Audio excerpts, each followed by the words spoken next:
예진아, 전화해. 아무리 늦어도 내가 데리러 갈게.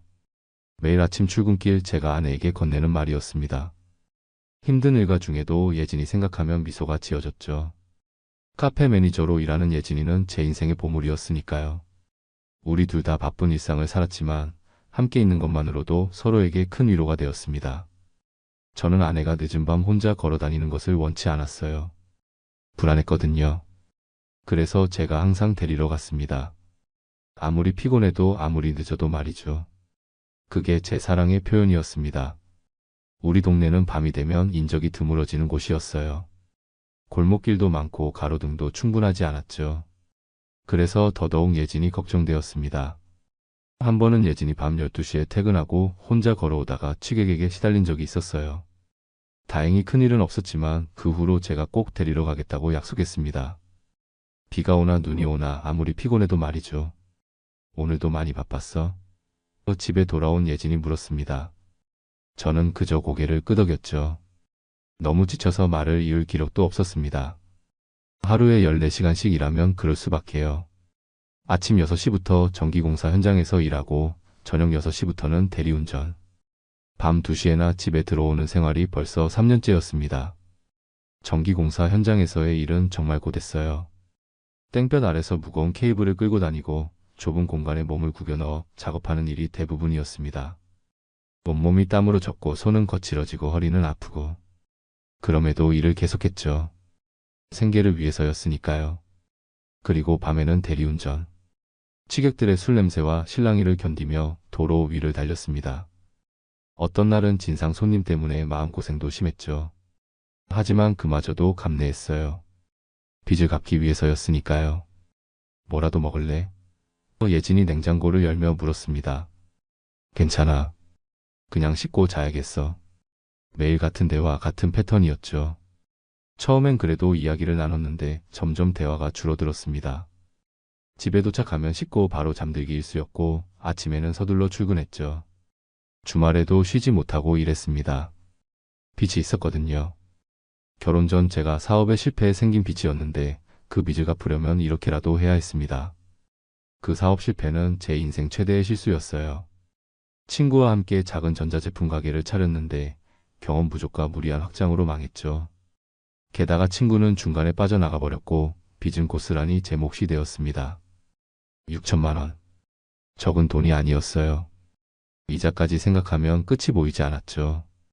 예진이는 이해해주는 편이었지만 시간이 지날수록 표정이 무뎌져 갔습니다. 저도 알고 있었어요. 사랑의 표현이 사라진 지 오래였으니까요. 사랑해라는 말도 언제 마지막으로 했는지 기억도 안 났습니다. 그저 생존을 위해 하루하루를 버티고 있었을 뿐이죠. 결혼 초에는 달랐어요. 비록 작은 월세 집이었지만 우리는 행복했습니다.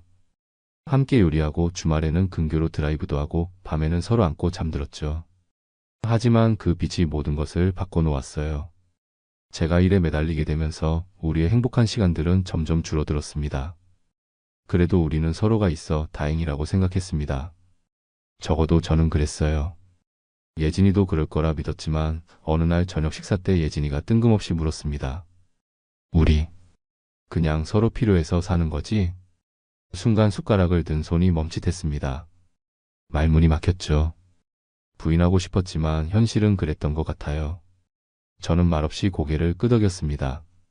그게 더 정직한 대답이라고 생각했거든요. 예진의 눈에 실망감이 스쳤지만 저는 애써 모른 척했습니다. 그날 밤 대리콜을 받고 무표정하게 집을 나섰죠. 어쩌면 그때 뭐라도 말했어야 했을까요? 그랬다면 이후의 일들은 달라졌을지도 모릅니다. 여보, 오늘은 늦게 끝날 것 같아. 친구들이랑 술 마시기로 했어. 문자 메시지를 받았을 때는 저도 일하는 중이었습니다. 그냥 알았어라고 짧게 답장했죠. 예진이가 친구들과 술을 마시는 건 처음이 아니었으니까요. 요즘 들어 자주 있는 일이었습니다. 그게 이상한 일이라고는 생각하지 않았어요. 오히려 저 때문에 답답했을 테니 친구들과 시간을 보내는 게 예진에게 좋을 거라 생각했습니다. 대리운전을 하다 보면 밤거리의 다양한 모습을 보게 됩니다. 사람들의 웃음소리, 취한 모습, 때로는 싸우는 모습까지. 그날도 마찬가지였어요. 한맷집에서 나온 취객을 태우고 운전하는데 그 사람이 물었습니다. 아저씨 결혼하셨어요? 네. 행복해요. 잠시 망설였지만 그럼요라고 대답했습니다. 거짓말이었을까요? 아닐 수도 있었어요. 예진이가 곁에 있다는 것만으로도 저는 행복했으니까요. 비록 우리 관계가 예전 같지 않더라도 말이죠. 하지만 그건 시작에 불과했어요.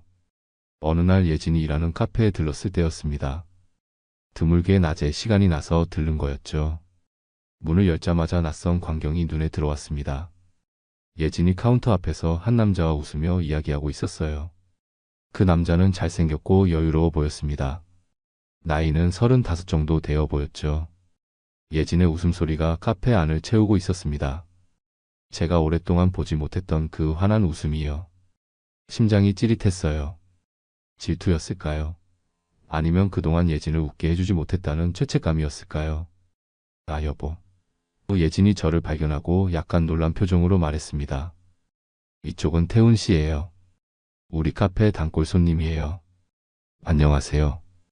태훈이라는 남자가 공손하게 인사했습니다.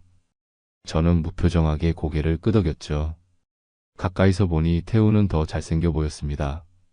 키도 저보다 크고 옷차림도 세련되었어요.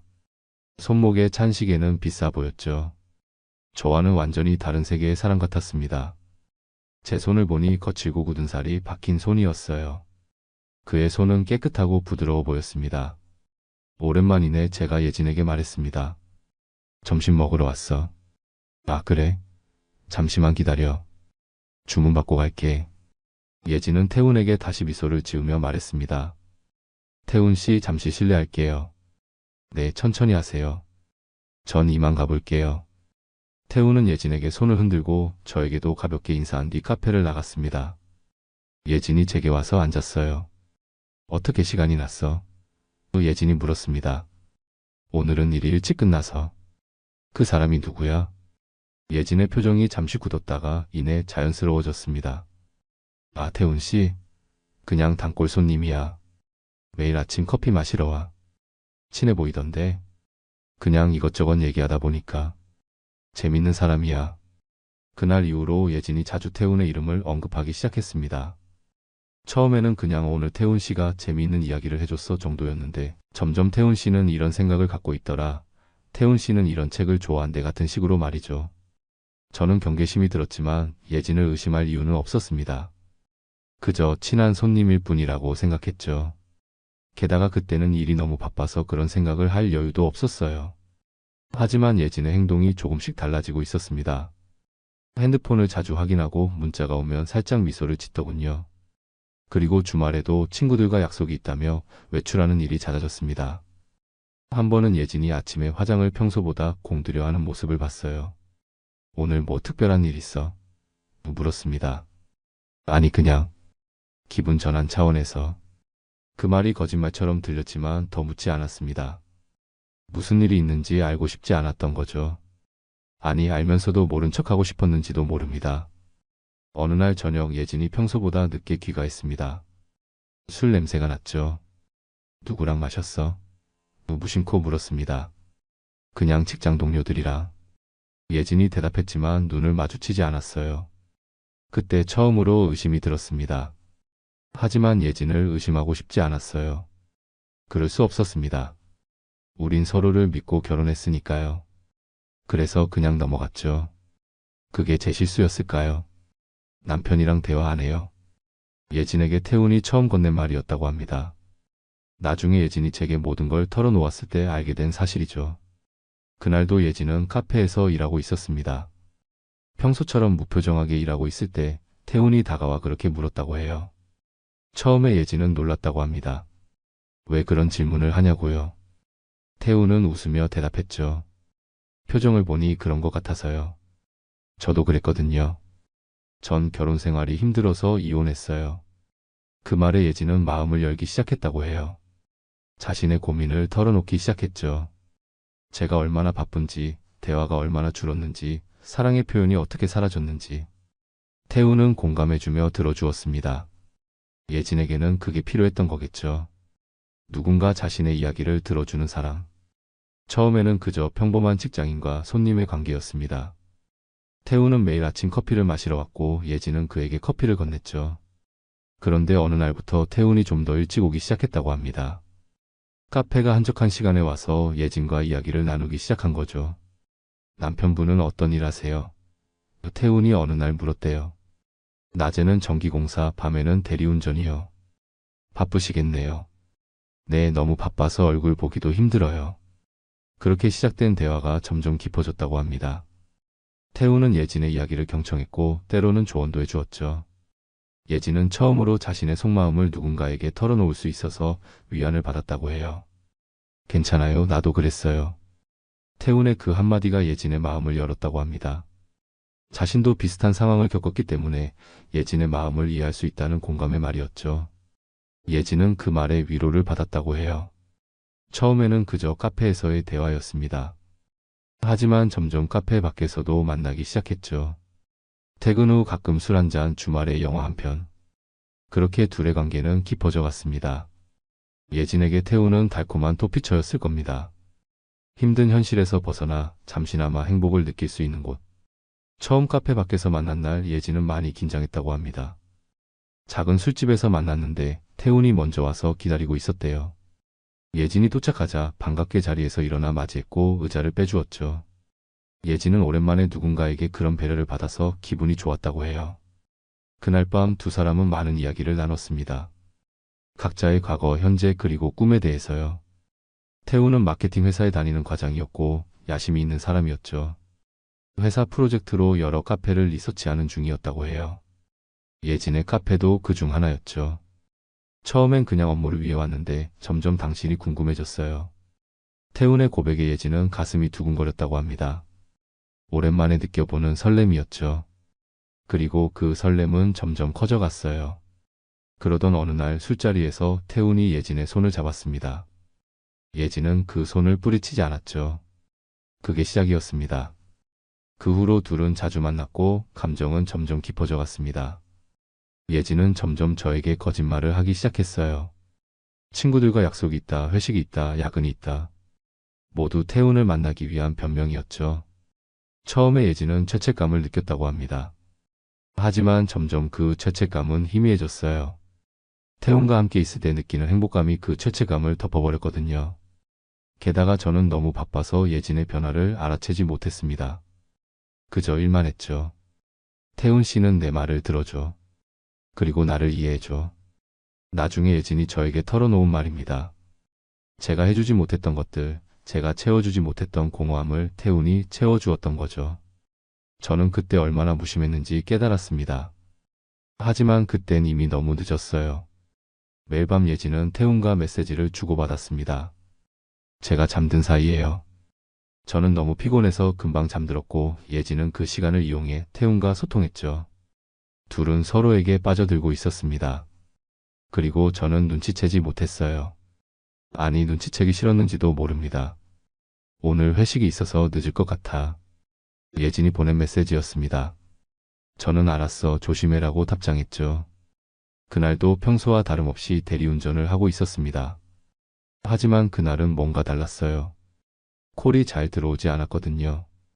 평소 같으면 1시간에 두세 건은 들어오는데 3시간이 지나도 한 건밖에 없었습니다.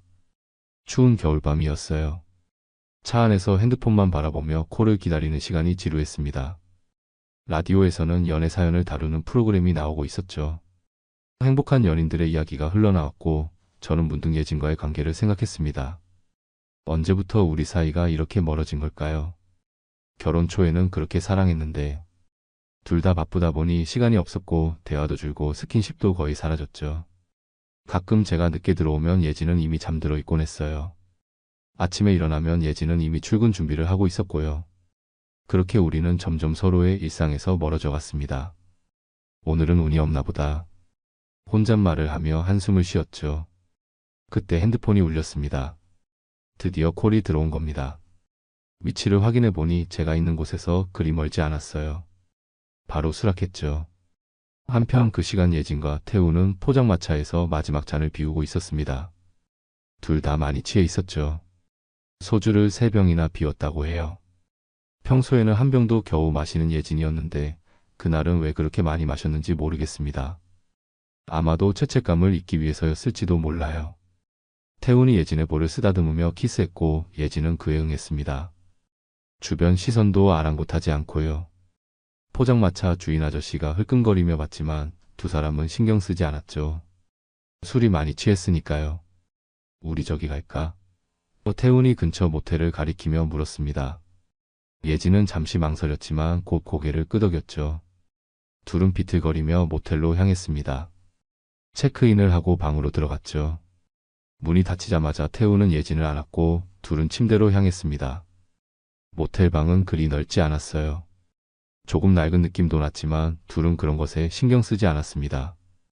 태훈은 예진의 옷을 벗기기 시작했고 예진도 태훈의 셔츠 단추를 풀었죠. 둘의 숨소리가 점점 거칠어졌어요. 침대 위에서 두 사람의 몸이 하나가 되었습니다. 예진은 잠시 제 얼굴이 떠올랐지만 곧 현실의 쾌락에 다시 빠져들었죠. 태훈의 품은 따뜻했고 그의 발은 강했어요. 예진은 오랜만에 여자로서의 감정을 느꼈다고 합니다. 오랫동안 잊고 있었던 감정이었죠. 그날 밤 예진은 제가 아닌 다른 남자와 함께였습니다. 제 아내가 제가 그토록 사랑했던 여자가 다른 남자의 품에 안겨 있었죠. 물론 그때 저는 아무것도 몰랐습니다. 그저 코를 기다리며 차 안에서 졸고 있었을 뿐이에요. 처음 태훈과 그런 관계를 맺었을 때 예진은 엄청난 죄책감에 시달렸다고 해요. 하지만 시간이 지날수록 그 죄책감은 줄어들었답니다. 태훈에게 집중하며 할수록 저에 대한 생각은 점점 희미해졌거든요. 모텔방에서 예진과 태훈은 서로를 탐했습니다. 예진은 잠시 제 생각이 났지만 곧 밀어냈죠. 그저 현재의 쾌락에 집중했습니다. 태훈의 손길은 달콤했고 그의 목소리는 예진을 녹였어요. 둘은 서로에게 빠져들었고 시간 가는 줄도 몰랐습니다. 태훈은 예진의 귓가에 속삭였습니다. 너무 아름다워요. 예진은 그 말에 가슴이 떨렸다고 해요. 오랫동안 듣지 못했던 말이었으니까요. 저는 언제부터인가 그런 말을 하지 않게 되었거든요. 일에 치여 사는 동안 예진의 아름다움을 잊고 있었던 걸까요? 두 사람은 서로에게 몰두한 채 세상의 다른 모든 것들을 잊었습니다. 제 존재도 예진의 결혼 사실도 모든 책임과 의무도 말이죠. 그저 그 순간만 존재했을 뿐이에요. 밤이 깊어가고 태훈은 흐릿한 눈으로 핸드폰을 들었습니다. 대리앱을 켜더군요. 둘 다 술에 많이 취해 있어서 운전은 불가능했으니까요. 내가 부를게. 지금. 잘 못 걷겠어. 목적지는 예진의 집 주소였습니다. 태훈은 예진을 집에 데려다 주려 했던 거죠. 얼마나 아이러니한 상황인지도 모른 채 말이에요. 태훈은 대리앱에 집 주소를 입력했습니다. 예진이 말해준 주소였죠. 그리고 호출하기 버튼을 눌렀어요. 화면에는 대리기사를 찾고 있습니다 라는 메시지가 떴고 얼마 지나지 않아 대리기사가 배정되었습니다 라는 알림이 왔어요. 기사 정보를 확인하지 않고 그냥 확인을 눌렀죠. 얼마나 걸린대? 예진이 물었습니다. 10분 정도? 금방 온대. 두 사람은 옷을 대충 정리하고 모텔 방을 나왔습니다. 휘청거리며 엘리베이터를 타고 내려왔죠. 로비에서 계산을 마치고 밖으로 나왔어요. 밤 공기가 차가웠지만 술기운 때문인지 둘 다 춥지 않았다고 합니다. 대리기사 도착 알림이 뜨고 둘은 비틀거리며 모텔에서 나왔습니다. 태훈은 예진의 허리를 감싸 안았고 예진은 태훈의 어깨에 기대어 걸었죠. 그렇게 차량 앞으로 걸어갔습니다. 거리는 조용했어요. 간간히 지나가는 차들만 보일 뿐 인적은 거의 없었죠. 추운 겨울밤이라 그런지 포장마차도 일찍 문을 닫았고 근처 술집들도 손님이 많지 않아 보였어요. 그래서 더욱 두 사람의 모습이 눈에 띄었습니다. 모텔 앞에는 한 대의 차량이 서 있었어요. 그 차 안에는 제가 있었죠. 운명이란 게 이렇게 잔인할 수도 있구나 싶었습니다. 수많은 대리기사 중에 하필 제가 배정되다니. 세상에 이런 우연이 있을까요? 아니면 이건 우연이 아닌 필연이었을까요? 그리고 그 순간 운명은 세 사람의 인생을 바꿔놓았습니다. 대리기사로 온 사람이 바로 저 민수였으니까요. 수많은 사람들 중에 하필 제가 배정됐다니 이게 운명이란 건지 저주란 건지. 그날 밤은 제 인생을 완전히 바꿔놓았습니다. 모텔 앞에 도착해 기다리고 있었어요. 손님이 늦어서 조금 짜증이 났지만 참고 기다렸죠. 출발지가 모텔이라 손님이 늦게 나올 수도 있겠다고 생각했거든요. 라디오에서는 어떤 발라드 음악이 흘러나오고 있었어요. 가사가 왠지 제 상황과 묘하게 맞아떨어지는 것 같았죠. 실연에 관한 노래였거든요. 핸드폰으로 시간을 확인해 보니 밤 11시가 조금 넘어가고 있었습니다. 예진에게 문자를 보내볼까 생각했지만 바쁘게 회식 중일 테니 방해하지 말자고 마음먹었죠. 얼마나 순진했던 걸까요? 아내가 다른 남자와 함께 있는 동안 저는 그녀를 배려하고 있었으니 말이에요. 몇 분이 지나고 도착 버튼을 누른 뒤 차에서 내려 대기하고 있었습니다. 그 순간 모텔에서 걸어 나오는 두 사람이 보였습니다. 한 명은 키가 크고 잘생긴 남자, 다른 한 명은 제 아내 예진이었죠. 두 사람은 서로 기대어 걸어오고 있었어요. 남자의 팔이 예진의 허리를 감싸고 있었고 예진은 그 남자의 어깨에 머리를 기대고 있었습니다. 시간이 멈춘 것 같았어요. 숨을 쉴 수가 없었습니다. 눈앞이 캄캄해지면서도 모든 것이 너무 선명하게 보였죠. 저는 그 자리에 얼어붙었습니다. 손에 들고 있던 핸드폰이 힘없이 떨어졌어요. 하지만 그 소리조차 들리지 않았습니다. 온 세상이 침묵 속에 잠긴 것 같았어요. 머릿속이 하얘졌습니다. 이게 꿈인지 현실인지 구분이 안 됐어요. 아내가 다른 남자와 모텔에서 나오는 모습이라니. 그것도 제가 데리러 간 바로 그 순간의 말이죠. 이게 운명의 장난인지 아니면 잔인한 현실인지 알 수 없었습니다. 예진도 저를 발견했습니다. 걸음을 멈추고 눈을 크게 떴죠. 입을 틀어막으며 그 자리에 서 있었어요. 그녀의 눈에서 공포가 보였습니다. 들켰다는 공포, 모든 것이 끝났다는 공포였겠죠. 예진의 얼굴이 순식간에 창백해졌어요. 놀람과 충격으로 가득 찬 그녀의 표정은 제가 평생 잊지 못할 것 같습니다.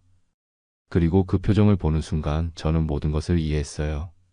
이건 우연이 아니었습니다. 그녀와 그 남자 사이에는 분명 무언가가 있었죠. 하지만 태우는 아직 저를 알아보지 못했습니다. 그저 대리기사가 와 있다고만 생각했겠죠. 웃으며 말했습니다. 대리님이세요. 그 말을 듣는 순간 가슴이 찢어지는 것 같았어요. 하지만 저는 감정을 억눌렀습니다. 지금은 감정을 드러낼 때가 아니라고 생각했죠. 증거가 필요했거든요. 그래서 떨리는 손으로 핸드폰을 주워 카메라를 켰습니다. 그리고 사진을 찍었죠. 예진과 태훈이 함께 있는 모습을 말이에요. 사진을 찍는 동안 제 손이 떨렸습니다. 하지만 최대한 흔들리지 않게 노력했어요. 이 증거가 나중에 필요할 거라고 생각했거든요. 예진과 태훈이 함께 있는 모습, 모텔 간판이 보이는 배경, 그리고 두 사람의 취한 모습까지 모든 것을 담으려 했습니다. 예진이 손을 내밀며 뭐라고 말하려 했지만 저는 고개를 저었습니다. 그리고 입술을 깨물며 억지로 말을 꺼냈죠. 대리기사입니다. 오늘은 제 아내를 태우러 왔습니다. 태훈의 표정이 순식간에 변했습니다. 웃음이 사라지고 당혹감이 가득 찼죠. 그제야 상황을 파악한 모양이었어요. 얼굴이 하얗게 변하더니 뒤로 물러서기 시작했습니다. 처음엔 천천히, 그리고 점점 빠르게요. 예진은 울음을 참으며 저에게 다가오려 했지만 저는 한 발짝 물러섰습니다. 제가 물러서는 모습을 보고 예진의 눈에서 눈물이 흘러내렸어요. 하지만 지금은 그녀의 눈물이 제 마음을 움직이지 못했습니다. 너무 충격적인 현실 앞에서 제 감정은 마비된 것 같았거든요. 그 순간 제 머릿속은 온갖 생각으로 가득 찼어요. 왜 그랬지? 무엇이 부족했지? 언제부터였지? 하지만 동시에 이상하게 차분해졌습니다. 마치 제 몸 밖에서 상황을 바라보는 것 같은 기분이었어요. 그리고 그 순간 제가 해야 할 일이 무엇인지 분명해졌습니다. 그 자리에서 우리 세 사람 다 멈췄어요. 누군가 이 상황을 바깥에서 지켜봤다면 아마 그렇게 표현했을 겁니다. 예진은 하이힐을 신은 채 발걸음을 멈추고 손으로 입을 틀어막았어요. 태우는 뒤로 물러서며 어색하게 헛기침을 했고 저는 차 문 앞에 서서 떨리는 손으로 핸드폰을 쥐고 있었죠. 거리는 조용했습니다. 간간히 지나가는 자동차 소리만 들릴 뿐 이 극적인 상황을 지켜보는 관객은 없었어요. 마치 무대 위의 선세배우처럼 우리는 각자의 자리에서 움직이지 못했습니다. 누가 먼저 말을 꺼낼지, 누가 먼저 행동을 취할지 아무도 알 수 없었죠. 시간이 멈춘 것 같았습니다. 아니, 제 인생이 멈춘 것 같았어요. 모든 것이 무너지는 순간이었죠. 하지만 저는 차분하게 대응하려 했습니다. 이성을 잃으면 안 된다고 생각했어요. 가슴속에서는 분노와 배신감, 슬픔이 뒤엉켜 폭발할 것 같았지만 겉으로는 최대한 감정을 드러내지 않으려 했습니다. 지금 감정에 휩쓸리면 나중에 후회할 일이 생길 수도 있다고 생각했거든요. 그래서 냉정함을 유지하려 노력했어요. 민수야, 내가 설명할게. 예진이 떨리는 목소리로 말했습니다. 그녀의 목소리는 떨리고 있었어요. 눈에는 눈물이 고여 있었고 얼굴은 창백했습니다. 당황한 표정이었죠. 아마도 이런 상황을 예상하지 못했을 겁니다. 제가 대리기사로 오리라는 걸요. 저는 손을 들어 그녀의 말을 막았어요. 지금은 어떤 설명도 듣고 싶지 않았거든요. 아니, 들을 필요가 없었습니다. 모든 것이 명백했으니까요. 눈앞에서 벌어진 현실은 어떤 변명으로도 덮을 수 없었어요. 눈가에 눈물이 고였지만 참았습니다. 아주 차분하게 말했죠. 지금은 아무 말도 듣고 싶지 않아. 제 목소리는 생각보다 안정적이었습니다.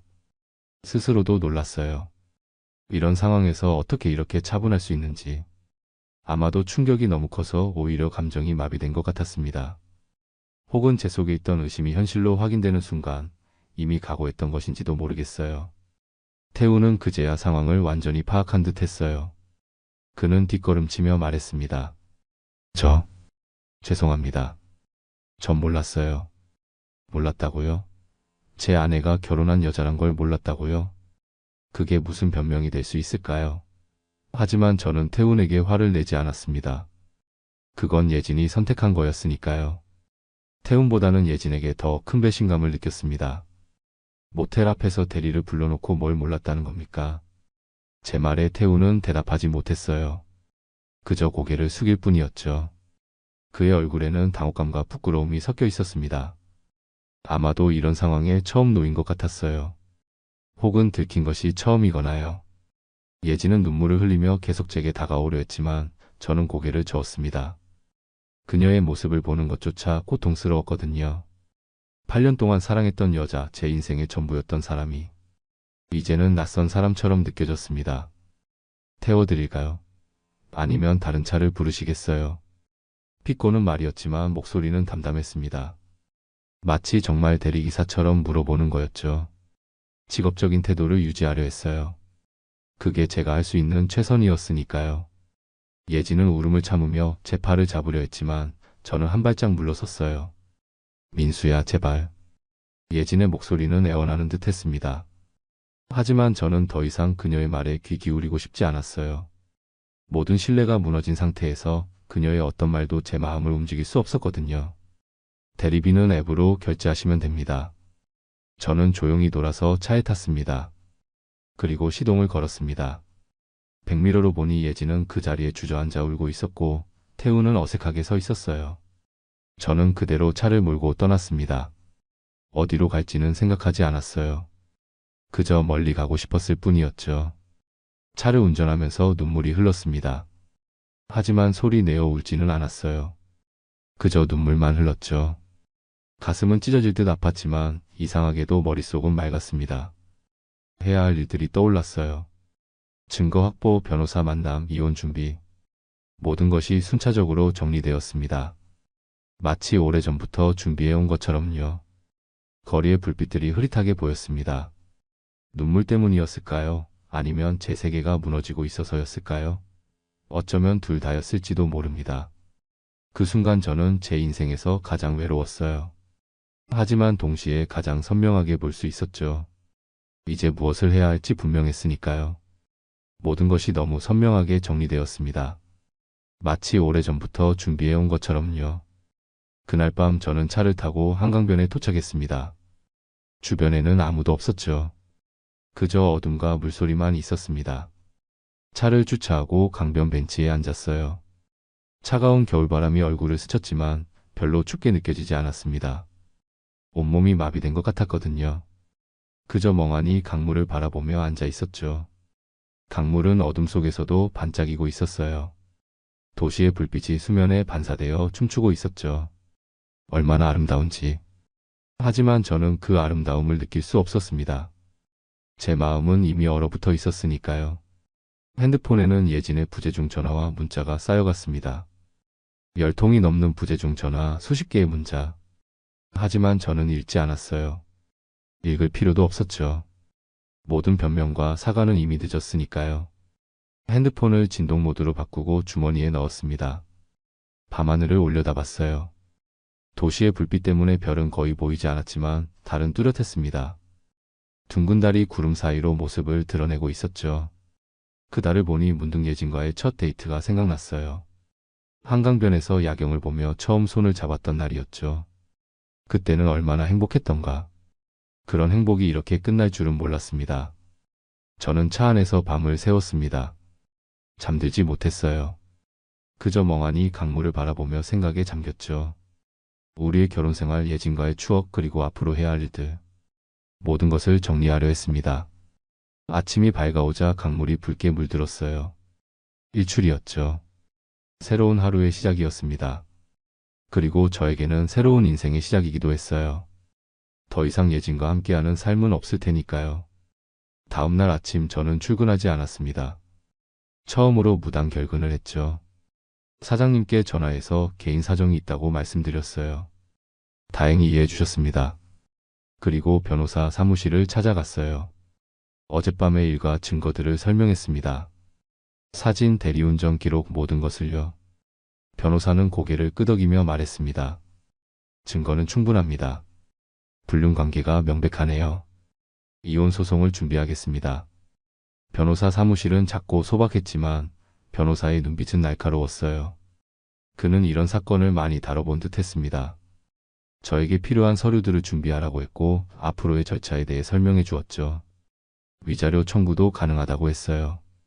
하지만 저는 그것보다 빠른 이혼이 더 중요했습니다. 그저 이 고통스러운 관계에서 벗어나고 싶었으니까요. 변호사와의 상담을 마치고 나오니 날씨가 흐려져 있었어요. 마치 제 마음처럼요. 하늘에서는 가랑비가 내리기 시작했습니다. 우산을 가져오지 않았지만 그냥 걸었어요. 비에 젖는 것쯤은 아무렇지도 않았습니다. 이미 제 마음은 더 큰 폭풍우를 겪고 있었으니까요. 그날 오후 집에 돌아갔습니다. 예진은 집에 없었어요. 아마도 제가 화가 식기를 기다리고 있었겠죠. 혹은 태훈과 함께 있었는지도 모릅니다. 더 이상 알고 싶지 않았어요. 집안은 평소와 다름없었습니다. 마치 아무 일도 없었던 것처럼요. 하지만 제 눈에는 모든 것이 달라 보였어요. 예진과 함께 찍은 사진들, 함께 산 가구들, 함께 쓰던 물건들. 모든 것이 가짜처럼 느껴졌습니다. 우리의 결혼 생활이 거짓이었던 것처럼 말이죠. 저는 짐을 싸기 시작했습니다. 필요한 것만 챙겼어요. 옷 몇 벌, 중요한 서류들, 그리고 우리의 결혼 사진이 담긴 앨범이었죠. 앨범을 보면서 우리의 행복했던 시절이 떠올랐습니다. 결혼식 날 예진은 정말 아름다웠어요. 순백의 웨딩드레스를 입고 환하게 웃고 있었죠. 저도 행복한 표정이었고요. 그때는 정말 행복했는데 언제부터 이렇게 변해버린 걸까요? 앨범을 내려놓고 이혼 서류를 꺼냈습니다. 변호사가 준비해준 거였어요. 집안을 둘러보니 문득 허무함이 밀려왔습니다. 8년의 결혼 생활이 이렇게 끝나다니. 꿈만 같았어요. 하지만 현실이었죠. 제가 직접 목격한 현실이었으니까요. 저녁 무렵 문소리가 들렸습니다. 예진이 돌아온 거였죠. 그녀는 조심스럽게 문을 열고 들어왔어요. 눈은 붉게 부어 있었고 화장도 하지 않았습니다. 평소의 단정한 모습이 아니었죠. 민수야. 예진이 떨리는 목소리로 말했습니다. 저는 아무 말 없이 그녀를 바라봤어요. 한때는 그토록 사랑했던 여인, 제 인생의 전부였던 사람. 하지만 지금은 그저 낯선 사람처럼 느껴졌습니다. 예진은 조심스럽게 다가와 제 앞에 앉았습니다. 용서해줘. 내가 미쳤었나 봐. 태훈이랑 그건 그냥 실수였어. 정신이 없었어. 실수라고요? 모텔에 가서 밤을 보내는 게 실수라고요? 얼마나 많은 실수를 저질렀던 걸까요? 처음이 아니었을 테니까요. 저는 쓴웃음이 나왔습니다. 하지만 그건 슬픔이 섞인 웃음이었죠. 예진의 눈에서 눈물이 흘러내렸습니다. 얼마나 울었는지 눈가가 붉게 부어 있었어요. 평소에는 항상 단정하고 예쁘게 꾸미던 그녀가 지금은 너무 초라해 보였습니다. 머리는 헝클어져 있었고 옷은 구겨져 있었죠. 마치 밤새 뒤척였던 것처럼요. 아무 말도 하지 마. 제 말에 예진은 고개를 숙였습니다. 눈물이 뺨을 타고 흘러내렸죠.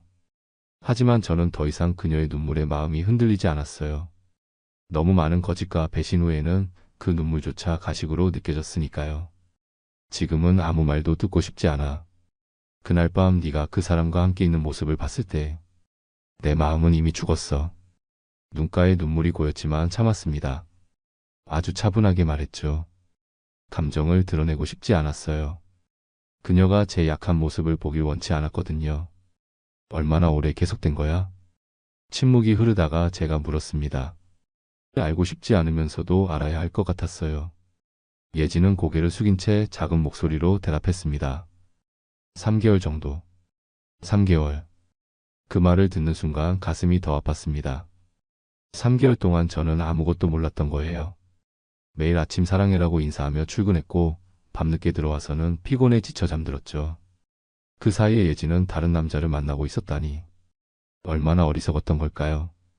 예진은 흐느끼며 제 손을 잡으려 했지만 저는 손을 뺐어요. 민수야, 제발. 우리 다시 시작하자. 내가 잘못했어. 다시는 이런 일 없을 거야. 예진의 말에 저는 고개를 저었습니다. 이미 돌이킬 수 없는 선을 넘었다고 생각했거든요. 신뢰는 한번 깨지면 회복하기 힘들다는 걸 알았어요. 다시 시작. 불가능해. 너를 볼 때마다 그 장면이 떠오를 거야. 너와 다른 남자가 모텔에서 나오는 모습이. 예진은 더 크게 흐느꼈습니다. 그녀의 어깨가 떨리고 있었어요. 하지만 저는 더 이상 위로해 줄 수 없었습니다. 그건 제 역할이 아니었으니까요. 더 이상은요. 네가 태운 그 남자 이름이 뭐더라? 태운.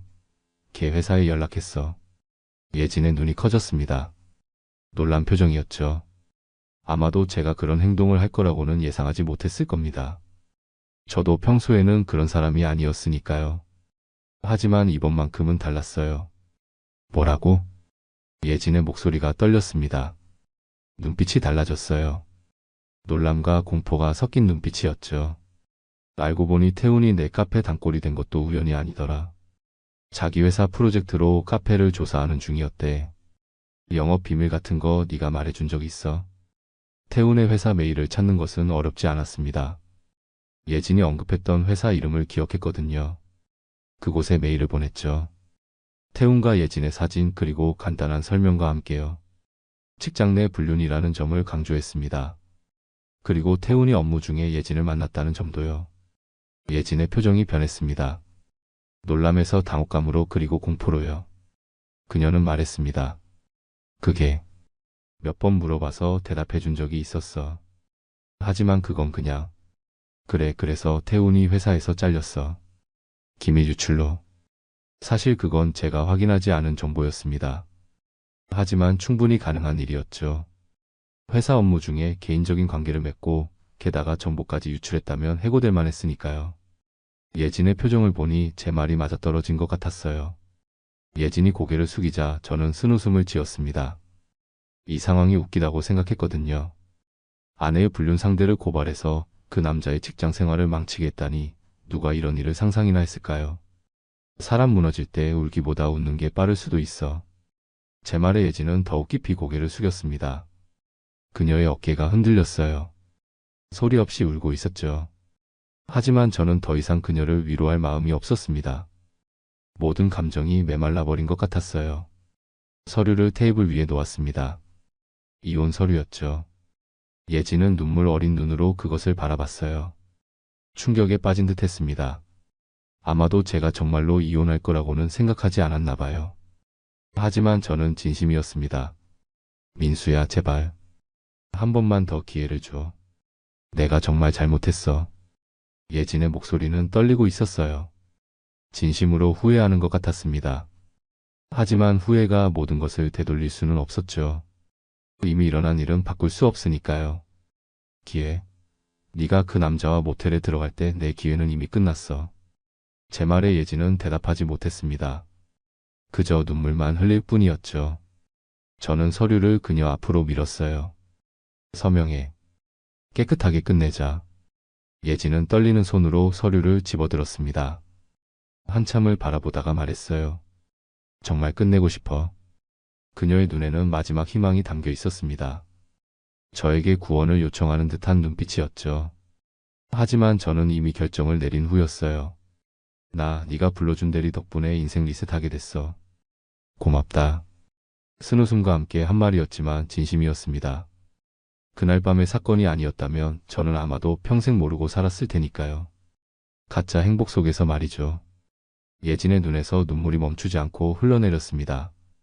그녀는 한참을 망설이다 결국 서류에 서명했어요. 떨리는 손으로 펜을 쥐고 한 획 한 획 천천히 이름을 썼습니다. 그리고 펜을 내려놓으며 마지막으로 말했어요. 정말 미안해. 널 사랑했어. 지금도 사랑해. 그 말에 제 가슴이 아팠습니다. 하지만 이미 돌이킬 수 없었죠. 너무 많은 것이 깨졌으니까요. 저는 고개를 끄덕이고 말했습니다. 알아. 나도 널 사랑했어. 하지만 이제 끝났어. 그렇게 우리의 8년 결혼 생활은 막을 내렸습니다.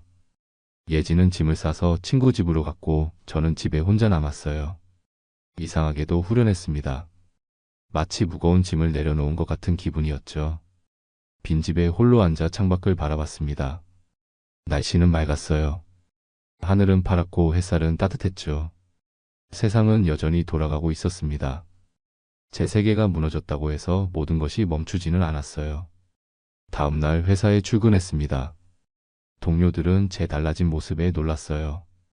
표정이 밝아졌다고 했죠. 아이러니하게도 이혼을 결정한 후 오히려 마음이 가벼워진 것 같았습니다. 더 이상 거짓된 관계를 이어갈 필요가 없었으니까요. 무슨 좋은 일 있어요? 그 동료가 물었습니다. 아니 그냥 새로운 시작을 하려고요. 그렇게 말하고 웃었죠. 그리고 정말로 새로운 시작을 준비했습니다. 빚은 아직 남아 있었지만 마음이 달라졌어요. 더 이상 그 빚이 저를 짓누르지 않았습니다. 그저 갚아야 할 돈일 뿐이었죠. 조금씩 갚아나가면 된다고 생각했어요. 몇 주 후 태훈에 대한 소식을 들었습니다. 회사에서 해고된 후 취업이 안 되고 있다고 하더군요. 예진의 친구를 통해 들은 이야기였어요. 예진도 카페를 그만두고 다른 도시로 이사했다고 했습니다. 새로운 시작을 하고 싶었겠죠. 저도 새로운 시작을 준비했습니다. 빚은 아직 남아 있었지만 마음이 달라졌어요. 더 이상 그 빚이 저를 짓누르지 않았습니다. 그저 갚아야 할 돈일 뿐이었죠. 조금씩 갚아나가면 된다고 생각했어요. 대리운전은 계속했지만 낮 일자리는 바꿨습니다. 더 나은 조건의 회사를 찾았어요. 그리고 조금씩 제 시간을 가지려고 노력했습니다. 취미를 찾고 친구들을 만나고 혼자만의 시간을 즐기기 시작했죠. 가끔은 예진이 생각나기도 합니다. 행복했던 시간들, 함께 웃었던 순간들. 하지만 그런 생각이 들면 곧 그날 밤의 장면이 떠오르죠. 그러면 다시 마음을 다잡게 됩니다. 그리고 이제는 그날 밤을 생각해도 가슴이 아프지 않습니다. 그저 제 인생의 한 전환점으로 받아들였어요. 모든 일에는 이유가 있다고 믿게 되었죠. 그리고 그 이유가 저를 더 강하게 만들었다고 생각합니다. 이게 제 이야기입니다. 제가 대리기사로 일하다가 아내의 불륜 현장을 목격하게 된 이야기요. 인생은 참 예측할 수 없죠. 하지만 그런 예측 불가능한 순간들이 우리를 성장시키는 것 같습니다. 지금 저는 혼자지만 괜찮습니다. 다시 사랑할 준비가 되기 전까지는 혼자인 게 더 나을 것 같아요. 그리고 언젠가 정말 저를 사랑해주는 사람을 만나게 되면 그때는 제대로 사랑할 수 있을 거라 믿습니다. 이상 제 이야기였습니다. 한 남자의 인생이 하룻밤에 어떻게 바뀔 수 있는지 보여주는 이야기였죠. 저는 아내의 불륜을 발견했고 증거를 확보했으며 냉철하게 대응했습니다. 그 결과 불륜 남은 회사에서 해고되었고 아내와는 이혼했습니다. 혼자 남겨진 건 맞지만 적어도 거짓된 관계에서 벗어날 수 있었습니다. 그게 제게는 더 중요했어요. 진실은 때로 고통스럽지만 거짓 속에서 사는 것보다는 낫다고 생각합니다.